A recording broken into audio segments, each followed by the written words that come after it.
Hello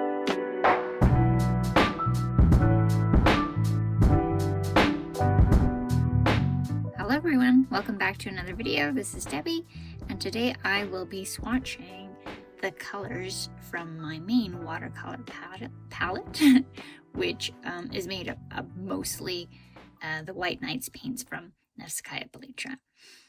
I went to an art supply store recently and they had 50% off on the White Nights paints, so I picked up a Cobalt Turquoise, which is a color I really love, and it's usually pretty pricey, so it was great to find it on sale. My palette is full right now, but I often rearrange things and put in colors, forcing myself to play with new colors and try things out. So I had to figure out which one was getting the boot to fit this one in, and it was one of my granulating earth tones. Maybe it'll find its way back at a later date.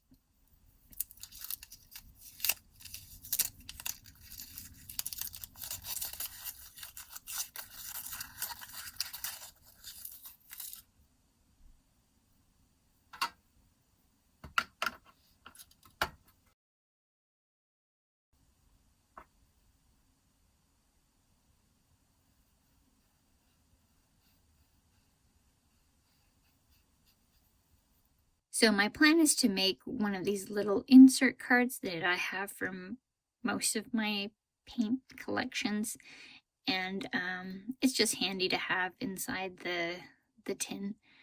It's a great reference and I highly recommend it. I also keep a small watercolor notebook that I purchased years ago, and I do swatches of my paints in there too for quick reference. Something like that, or these cards, or maybe even wall hanging that you can just quickly reference is really handy to have. Over the years, I've developed a habit of color placement inside my palette. And when you receive a palette or you buy a new one, the colors might not be in the places that naturally work for you. So I would say feel free to move the paints around and don't try to copy people. And I would arrange the palette in a way that's suited for you and in a way that is intuitive to you, because you're the one that's using it. So don't worry if your colors are in a different placement than mine or anyone else's. If it works for you, that's what matters.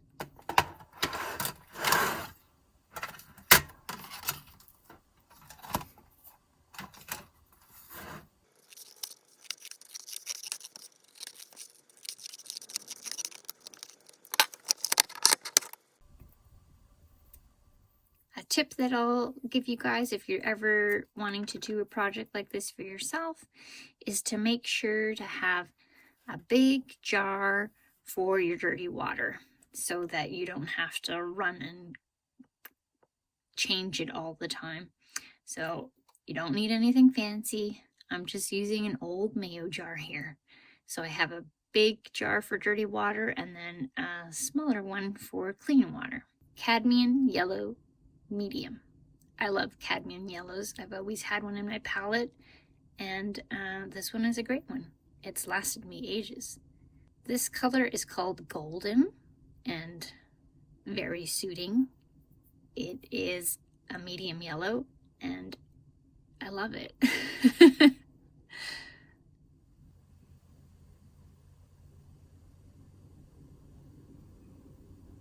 Raw sienna I discovered when I actually purchased my Nevskaya paints while I was living in Germany, and they were very affordable over there, so I picked up one of those 25 boxes that I'm sure you've seen, and that was the first raw sienna I ever owned, and I've been in love with it since.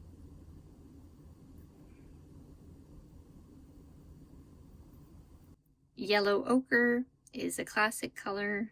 You probably get it in every palette, and it's super useful, a little bit granulaty, and very handy.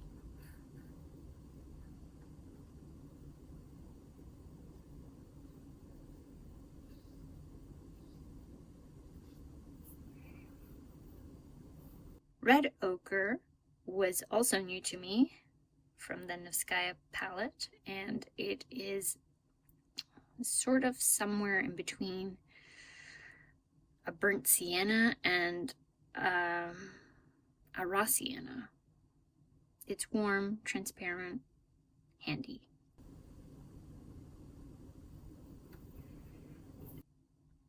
I love an English red. I've always had one in my palette, and it is like a brick color and can be very opaque.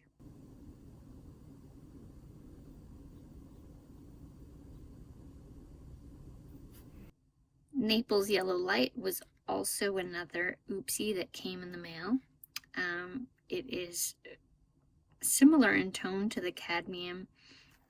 I think I would say a bit more opaque, but almost interchangeable. It's much more granulating. This Burnt Sienna Deep is from Da Vinci, and it's just a really nice tone. I like it a lot.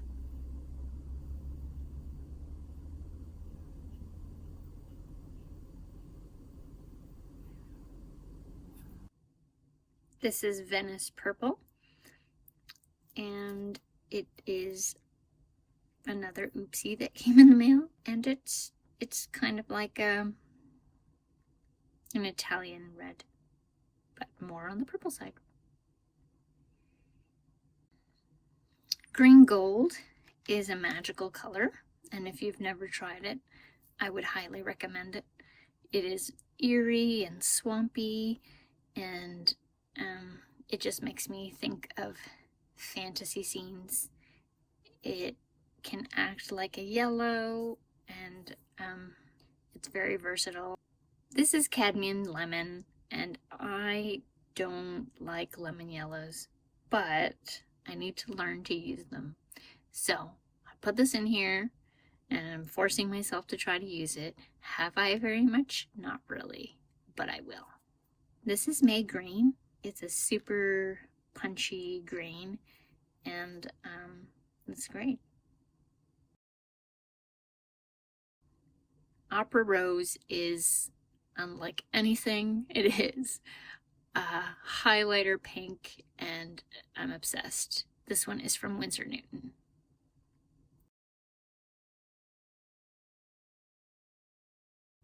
This is the last Winsor Newton color in my palette. It is Cerulean blue. It's very granulating, and it's a great color.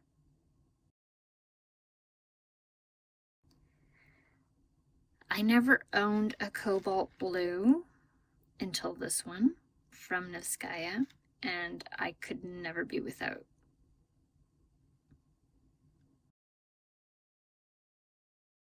So Cobalt Turquoise is the reason we are doing this video, and I've owned this color before from Lucas. It's cobalt and it's turquoise. What's not to love? Turquoise blue is pretty new to me. I purchased it this year. It's kind of a convenience color, but it's a color that I gravitate to. So thought, why not?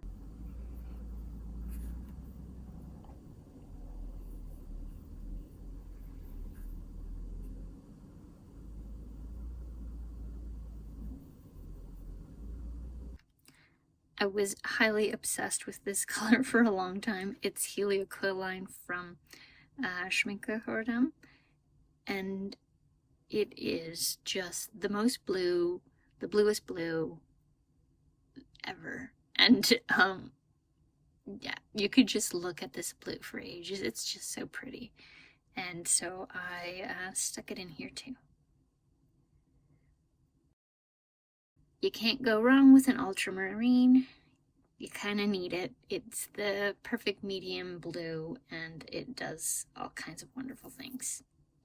Usually granulating, and I've tried cheap brands, expensive brands, and it's one of those colors that's highly consistent across the board.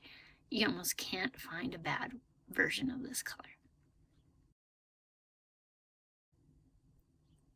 This Prussian blue, I believe, is from Sennelier, and used to be my favorite blue until I discovered Indigo.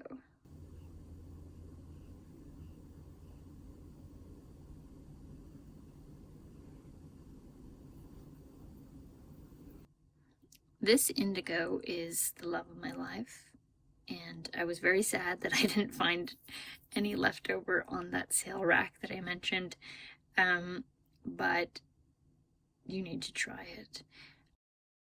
If you have a favorite Indigo from your favorite brand, let me know in the comments below. I love a good Indigo.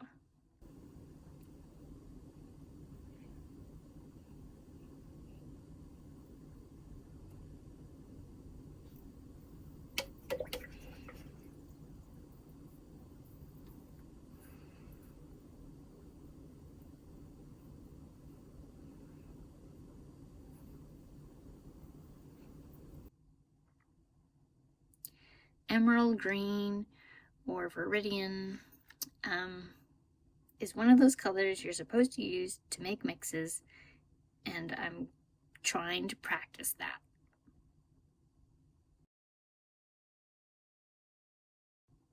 This White Knight's green is my favorite green of all time. It is such a natural pine tree green, and it's beautiful and deep, and it's PG8, which I haven't found in any other brand. Let me know if you know of a pigment like this.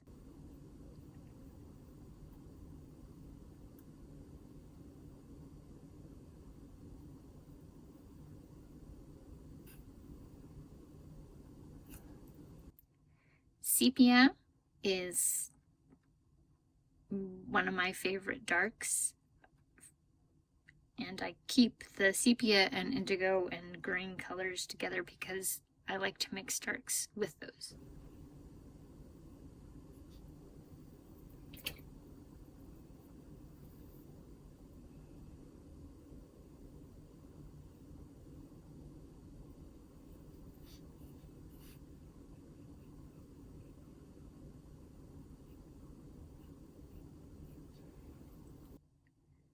Umber is a greenish kind of earth tone, granulating, good for texture, good for toning.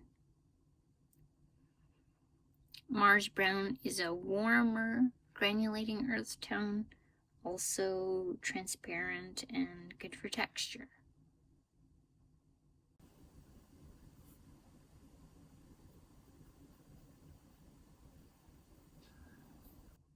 This Venice purple is relatively new to me.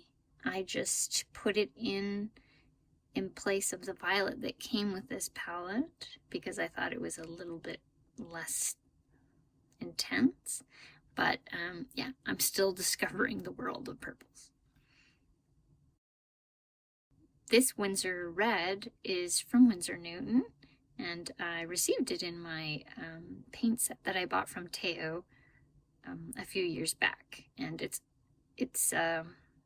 I understand why they named it after themselves. It's quite the red.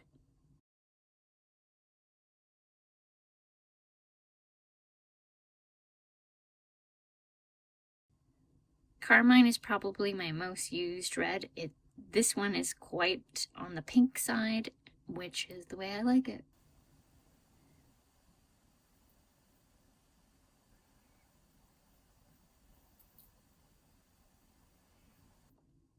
Quinidridone Rose is a purpley red, and I never know how to say that word.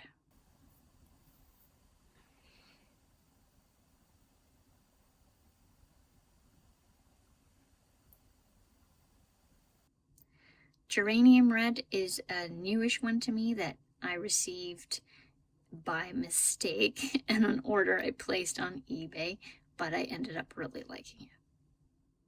Looking at my swatch card, I can see that I am very partial to warm yellows and cool reds. And recently I have added in some warmer reds to balance things out.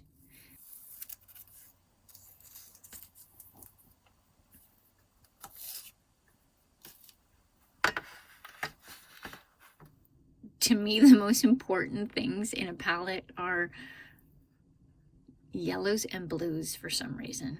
I don't use reds very much, but that is just a personal choice. Thanks for sticking around to the end. If you want to continue watching, here's a couple of video suggestions, and I'll see you soon at the next one. Bye, guys.